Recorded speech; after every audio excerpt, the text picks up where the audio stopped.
I place my back flat against the wall of a long corridor outside of the manor house's great hall, watching and waiting for her. The corridor has no light, making it the perfect place to disappear into the shadows. Souls drift into the hall, one after another, single file, heading to their final resting place. They're translucent. Some have symbols inked on the back of their necks, denoting what they once were. Vampires. The humans have no such symbols. I can't see into the hall, yet I know every feature. Long ago, this house was mine. My sanctuary, my home, the last place Thana and I were together. Hands float from the wood-paneled walls, each gripping a rusted candelabra caked with wax. The wax drips slowly onto the stone floor, and the vines snaking through the cracks. When I first arrived here, I wondered, thieves' hands? The hands of those who'd wronged the gods? I thought of my life growing up in the heavenly realms, of the many cautionary tales Mother used to tell me. The gods punish first, and they never forgive, she'd say. And for once, she was right.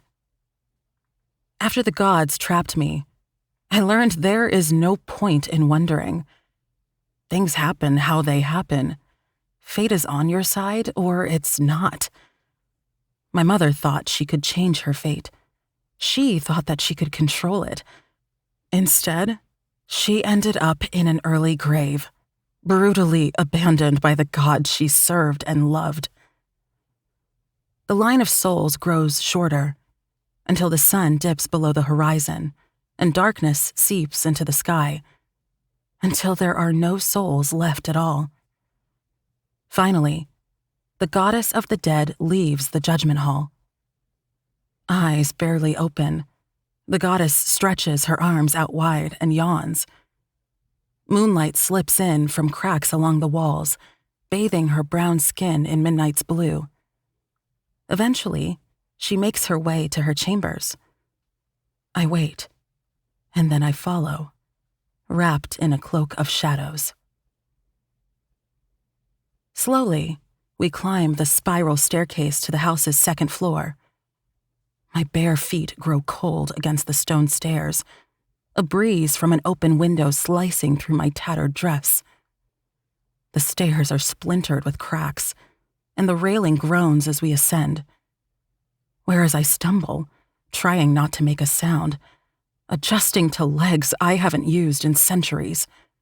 The goddess glides from stair to stair, her gown fanning out behind her, cutting a stretch of darkness, velvet indigo atop white marble.